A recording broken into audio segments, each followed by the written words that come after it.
To the left-hand side for Vieira, who'll play it through to Gabriel Jesus, who's in here for Arsenal. Gabriel Jesus to finish it off. Oh, what a way to do it! Gabriel Jesus seals the points for Arsenal.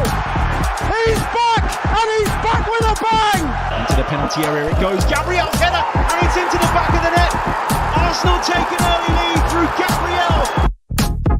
You're listening to the Chronicles of a Gooner, the daily Arsenal podcast with me, Harry Symeou.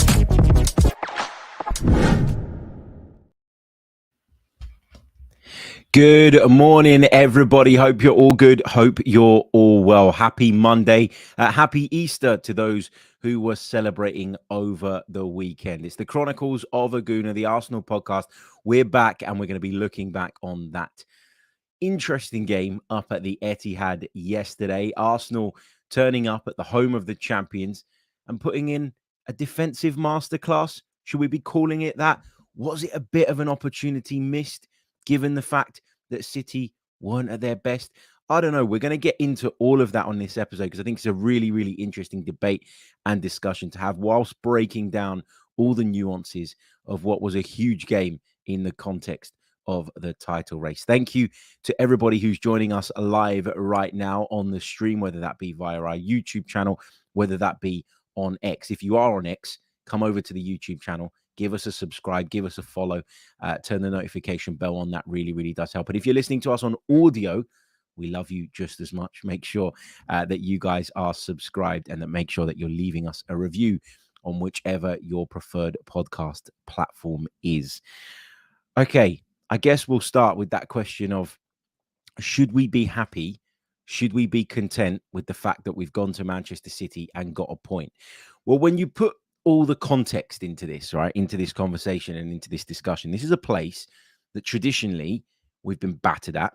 This is a place that we turned up to at the business end of last season, needing a result, and we completely were outclassed. We capitulated. We fell apart.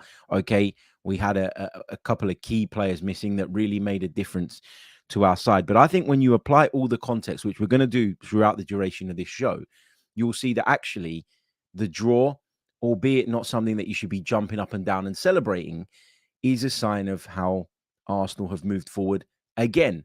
And you can only ever ask for progress in football. You can't flick a switch and turn yourselves into a trophy-winning, all-dominating side. That doesn't happen.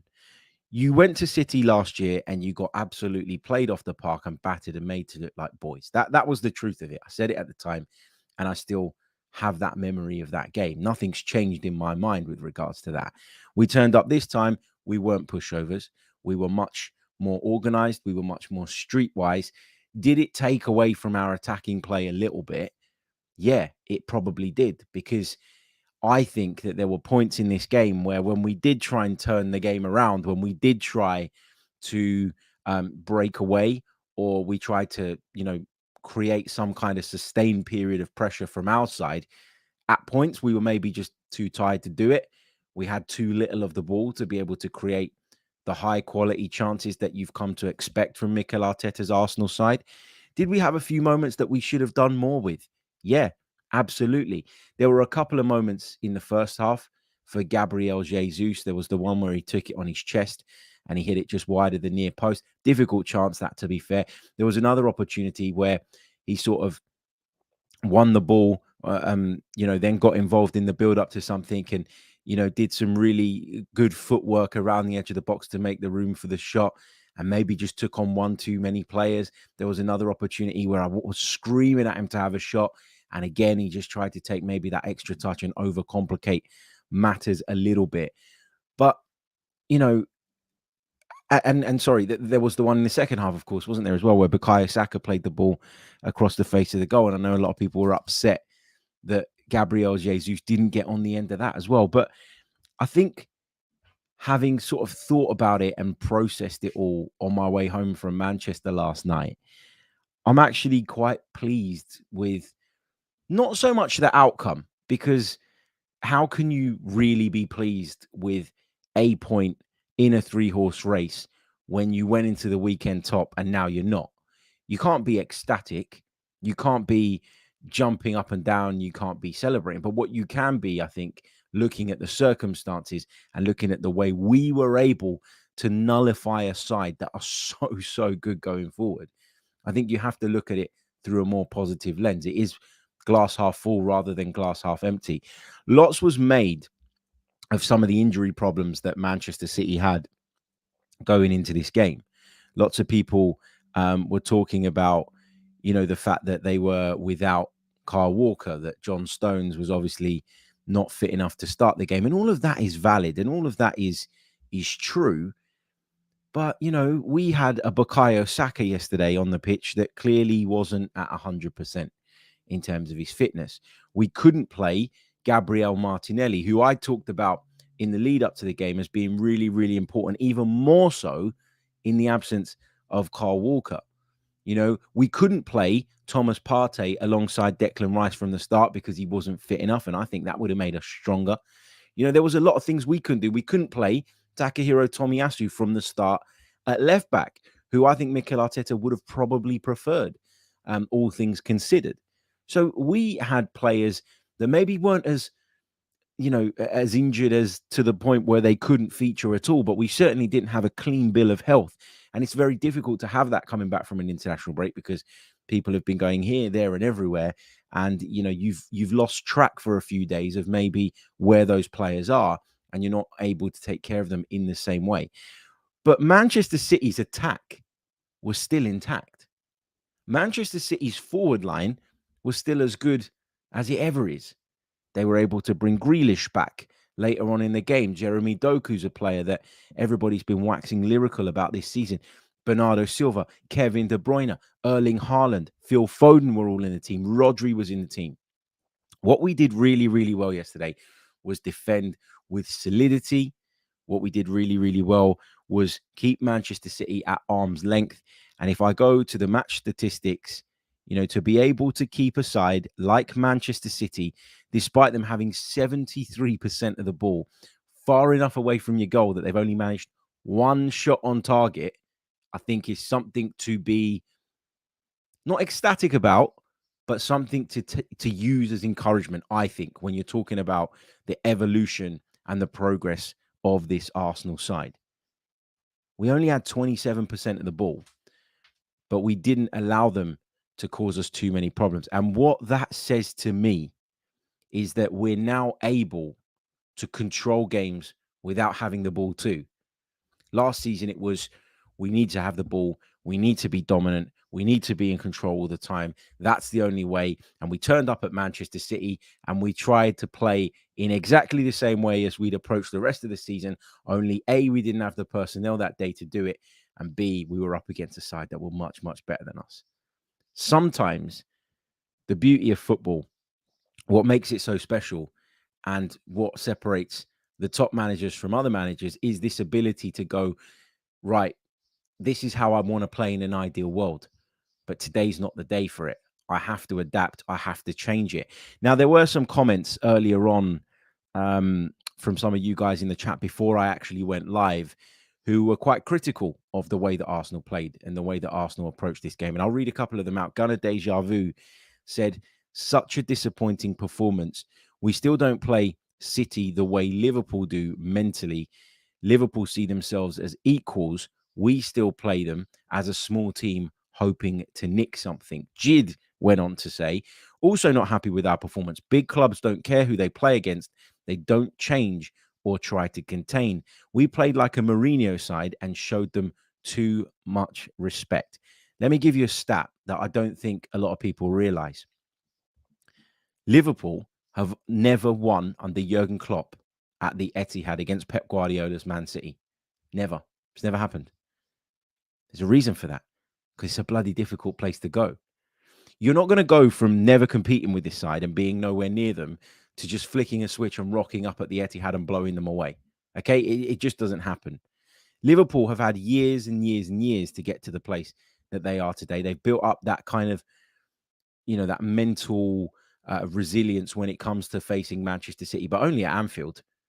And I'm sure if you asked Jurgen Klopp, would you prefer that your games against Pep Guardiola's Manchester City are blockbusters or that you had another league title? What do you think he would pick? You know, it's about the results when the very, very top sides are meeting and when the margins are so fine. And yeah, in an ideal world, it would be a much more entertaining game. It would be a much more free-flowing game of football.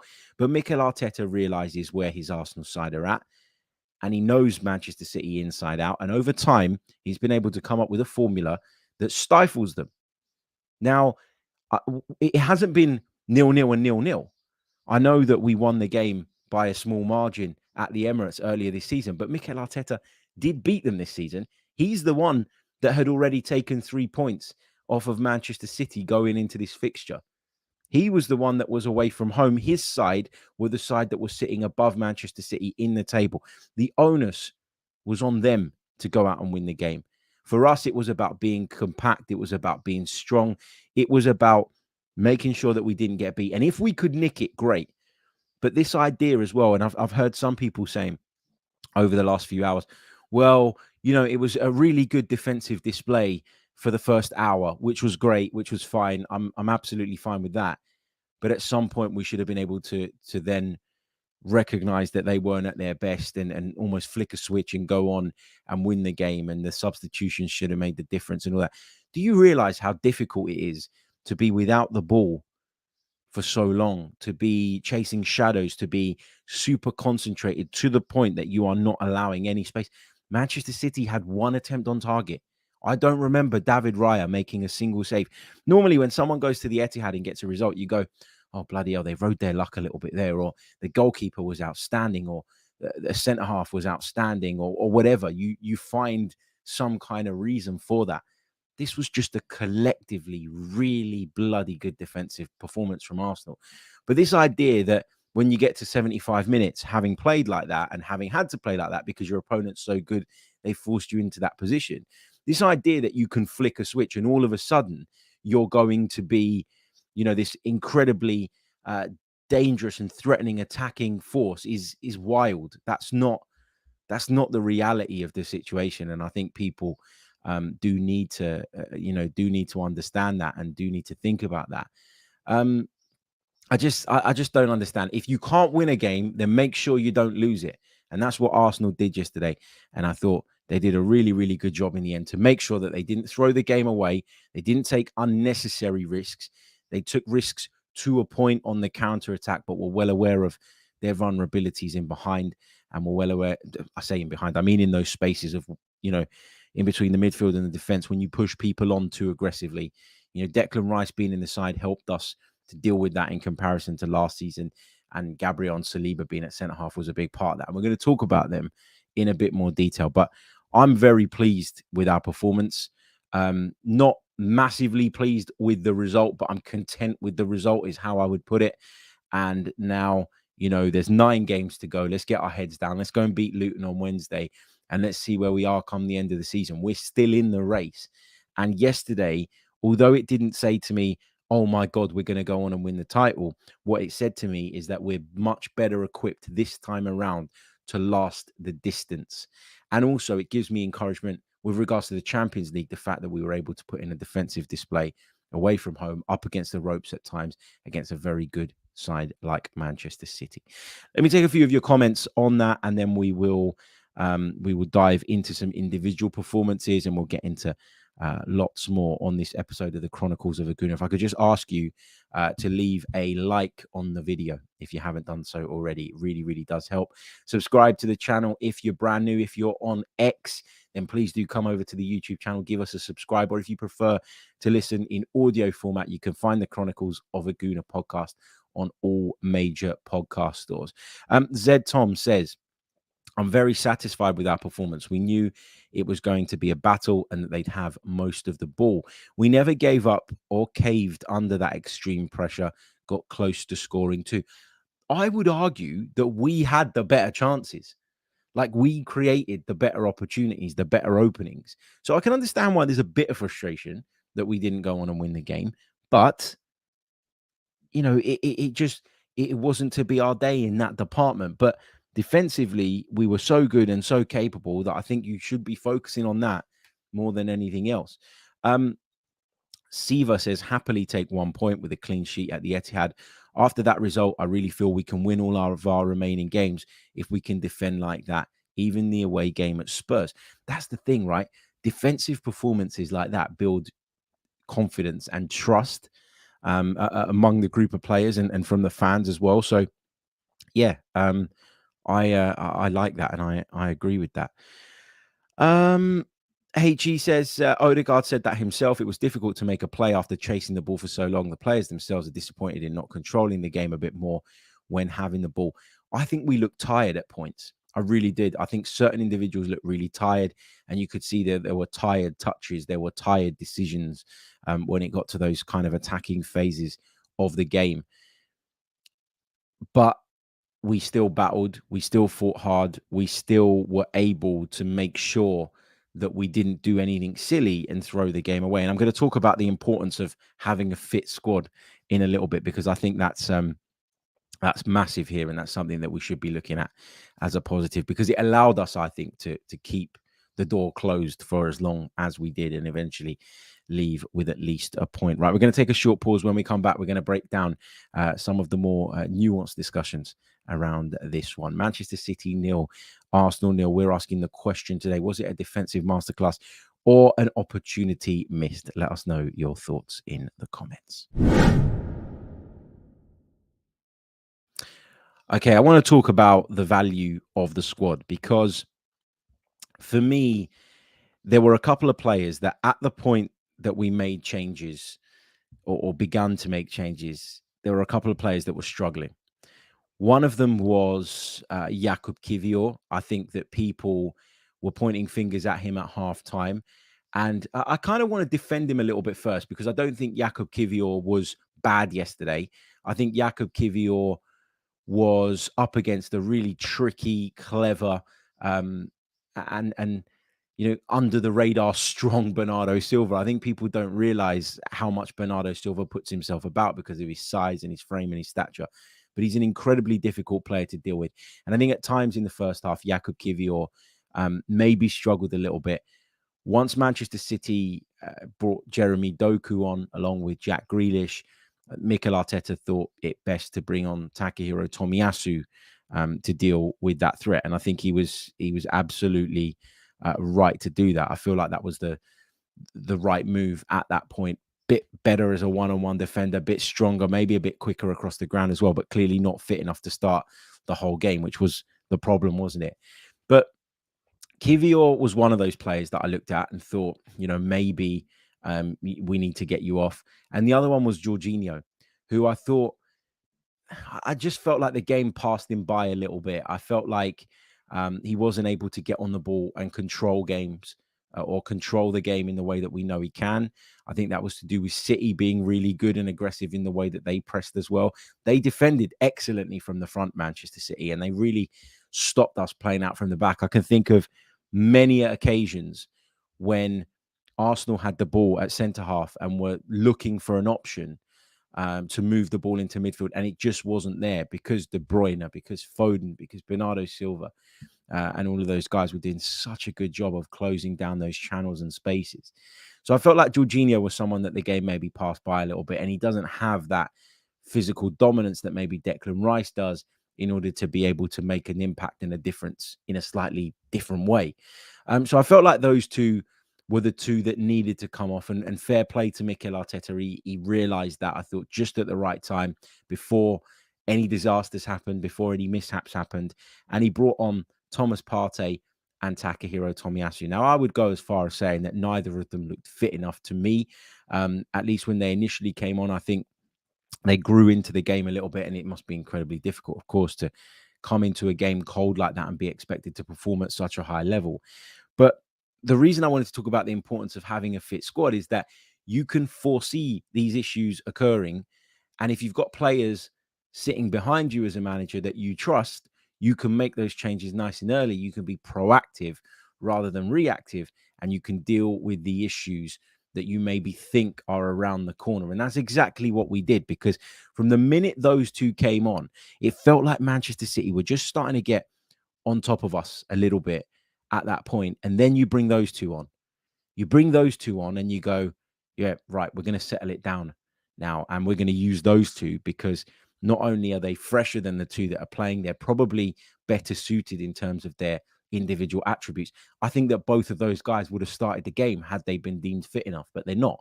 So Mikel Arteta was proactive there. He brought those guys on, and I think that was really important to us then making sure that we saw out the game. So the importance of a squad is massive. It really, really is. I also want to talk a little bit about Gabriel Magalhaes, because for me, he was just immense yesterday. He was unreal. He was brilliant from the very beginning. He's been brilliant all season. And I think yesterday's game was the point at which the rest of the footballing world probably sat up and went, bloody hell, that Gabriel, he's quite the centre half, isn't he? I feel like William Saliba, as brilliant as he is always the one that gets the plaudits. Whenever Arsenal defend well, it's, oh, well, look how good William Saliba was. You know, this young talent who, you know, initially was loaned out a couple of times. There was a lot of questions around whether or not he'd make it at Arsenal. There was questions about his relationship with Mikel Arteta. He came in last season, he was a revelation. And then when Arsenal fell apart at the end of last season, it coincided with him being injured. Not a coincidence whatsoever. Yeah, that was a big part of the reason that we weren't as strong as we needed to be at the business end of the season. There's no question about that in my mind. But I always feel like it's Saliba. All the attention is always on Saliba. Whereas yesterday I felt was the point at which maybe people outside of Arsenal circles, because we've been waxing lyrical about Gabriel for a while, but I felt this was the point that those outside of Arsenal circles went, you know what, that Gabriel, he's a proper centre half, isn't he? Because he pocketed Erling Haaland. He pocketed him. You know, Erling Haaland couldn't shake him off, couldn't get in front of him, couldn't get in behind him. Gabriel clearly got in Haaland's head. You could see that at the end of the game as well, based on that little kind of altercation that they had with Pep Guardiola having to play maybe peacemaker in between them. I just think that with Gabriel, you know, this was a guy that when he first came in, he looked strong, he looked powerful, quick across the ground. We knew all of that stuff was there. The bit that maybe wasn't there was the temperament. The bit that maybe wasn't there was, you know, him being able to stay calm and composed in these big games. He sometimes got a little bit carried away, would get himself into trouble, would make rash challenges. Now it's very calculated, very, very calculated from Gabriel. And his ability to kind of read games better, understand games better, control his own emotions better is what's taken him from a very good centre-half to, in my opinion, a world-class centre-half. Now, I said this a few weeks ago and I was laughed at on another show, but I really, really do believe this. On current form, Gabriel Magalhaes is the best centre-back in the Premier League. I really, really do believe that. I want to talk about Arsenal's wide players because, you know, we had a decision to make. We knew that Gabriel Martinelli wasn't, of course, ready to start the game.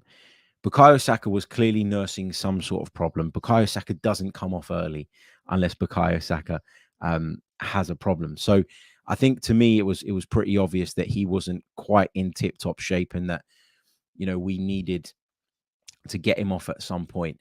And I just, you know, people keep talking about the fact that we weren't threatening enough going forward. And I really, really do believe that a lot of that was down to, aside from the different roles that the wingers had to play yesterday in order to help us with our compact defensive shape overall, I think a lot of it was down to the fact that we didn't have that same running power because Saka wasn't at 100%, because we didn't have Martinelli on that left-hand side from the start, who's such a good outlet. And as I kept saying in the build-up to the game, probably would have run riot had he been fit in Kyle Walker's absence.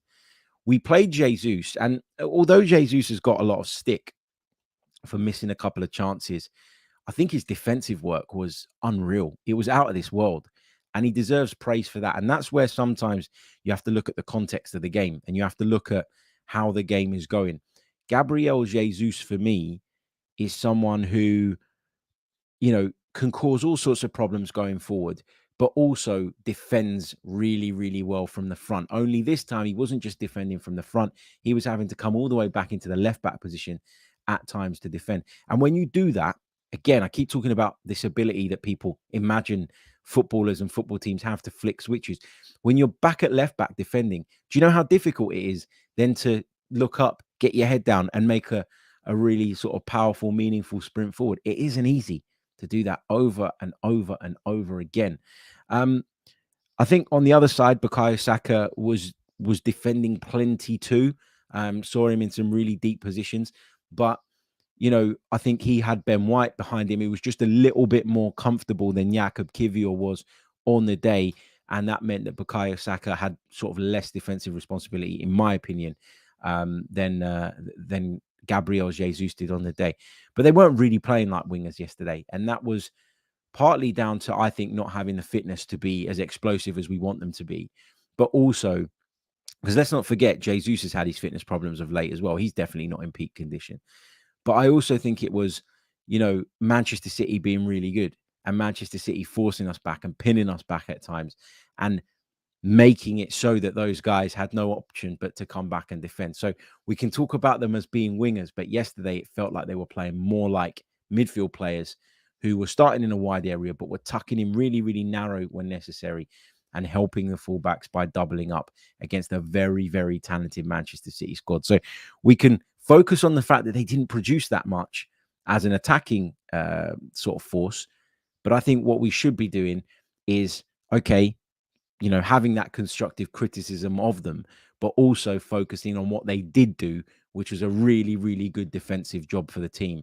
And then acknowledging that that's probably part of the reason why they weren't able to do as much as we'd normally like to see them do in those attacking positions. Our defensive shape was interesting at times. When Jorginho plays alongside Declan Rice, you know that we're going to end up at points with Havertz up front, Odegaard alongside him, so those two pressing as a unit, and then it looks like we have like a flat four behind them of the two wingers either side, and then Jorginho and Rice in the midfield. And you did see that at points, but you also saw at points us turning that flat four into a flat five. Sometimes Kai Havertz would drop into the midfield and make it a flat six. Sometimes the wingers would drop back into the defensive line, or Rice would drop back into the defensive line, and we played with a back six.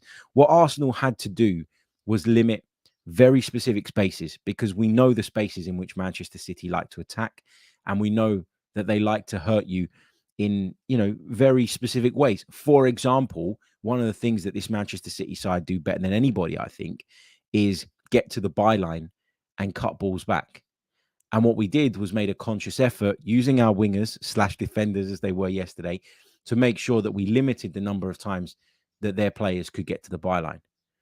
And if we did allow them to get to the byline or somewhere similar, we were really concentrating on overloading the near post areas to make sure that we could block crosses at source rather than allowing them to make their way deep into our box and having to defend them then. So I think Mikel Arteta did a really good job, and the players did a really good job, because the manager can identify these things, but the players have to carry it out and action it and remain concentrated for the entirety of a game. But what we did really well was figure out what were the priority spaces that we needed to defend well with numbers and with physicality. And we made sure that we dealt with those areas first. And if you do that, you take away a lot from Manchester City's attack. I'm not saying they're a one-trick pony and they only have one way of attacking, because they've got too good players for me to be saying something like that. But there are very specific patterns to Pep Guardiola's game that Mikel Arteta has obviously identified, and the team have then worked hard on, stifling essentially. And we did a really, really good job of that. So I want to give praise to that, because I think the defensive shape was interesting in that it wasn't always what I expected it to be, which is kind of what I just described. There was some variation to it that was clearly tailored specifically to deal with the threat of this particular opponent. And I like that. I like that we've shown that we can be adaptable in that sense. Oh, it was dull. It was dull. It was dull. It's nothing like Manchester City versus Liverpool. That's all I've been hearing since I woke up this morning.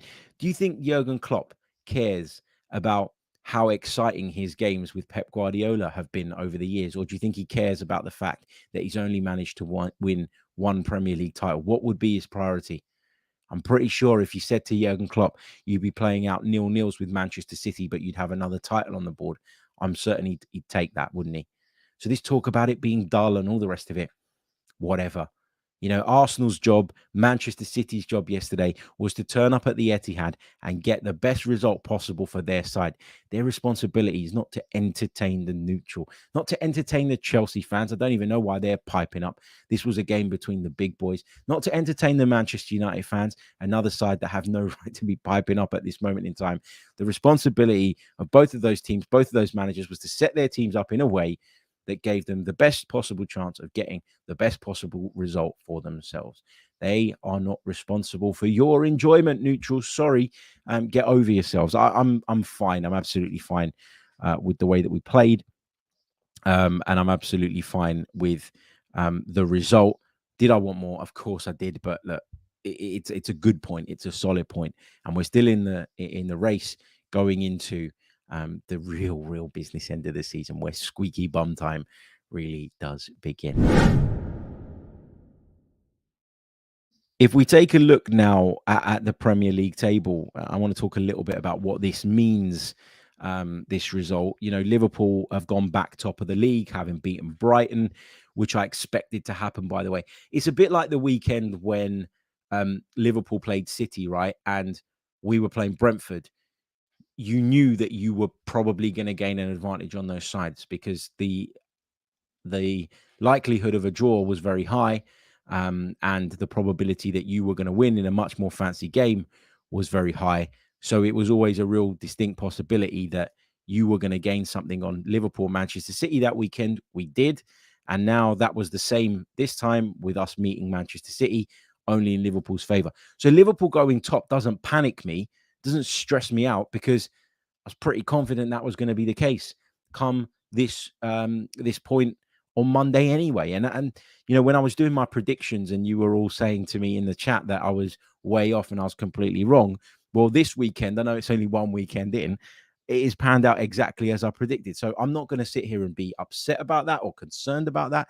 It is what it is. Liverpool are top of the league on 67 points. Arsenal are second on 65. With a superior goal difference to both Liverpool and Manchester City still. We've got 6 better goal difference over Liverpool. And at the moment, it's 11 over Manchester City, who sit a point behind us in third on 64. So, you know, this is really tight. This is really congested up at the top of the Premier League. There's 3 points between third and first. Right? This is going to be maybe the greatest title race, if it continues like this for a few more weeks, in the history of the Premier League. And we're a part of that. We're a part of that. We're not out of it. We're not the favourites to win it. And I would still argue that even though we're second and we've stayed above Manchester City, having been to the Etihad, I would argue that we're still we're still the third favourites in this race because of the fixtures. Manchester City have got a decent run of fixtures to come, but they have the Champions League sandwiched in there as well. At least 2 games, it might be 4 more that they need to play. The same can be said of Arsenal. Liverpool have a much more favourable run-in, and, you know, they do have the luxury of being in the Europa League, where they can probably get away with making a few more changes, etc., etc. But, like, I don't look at Liverpool and think they're amazing. I think that they've been good this season, and I think they've got results at times that they didn't always deserve. But I just look at their results or their games, I should say, and I still think that they are in the driving seat for that reason, which is what I predicted, by the way, that they would go on and win the league. That's going as planned. Arsenal are going to just have to put more points on the board between now and the end of the season than Liverpool do. It's as simple as that. But you're in it, you're fighting for it, you're competing for it. That's what you want. So nothing's really changed in terms of the outcome yesterday and what my outlook is on the title race on the whole. Having said that, had Arsenal won yesterday and gone back to the top of the league, on 67 points with a superior goal difference to Liverpool, I would still be saying that Arsenal are not the favourites, because I really do believe that our running is a lot harder than either of the two teams that are around us. And in particular, it's harder than Liverpool's because of their involvement in the Europa League rather than the Champions League.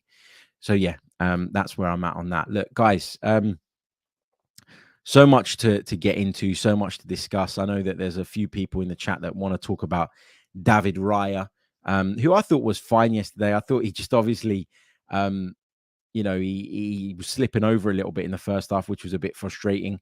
I think I tweeted at the break just saying, get him another pair of boots. But I think, the distribution wasn't that great, largely because Manchester City made it so. They closed him down quickly. They forced him to turn onto his weaker foot quite a bit, which is, quite significant when you're talking about goalkeepers and especially those goalkeepers who pride themselves and whose game is built around that really clean, confident distribution.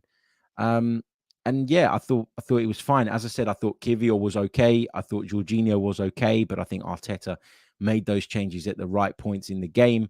I thought Kai Havertz battled well, but really was feeding off scraps for large periods. So it wasn't his most effective game.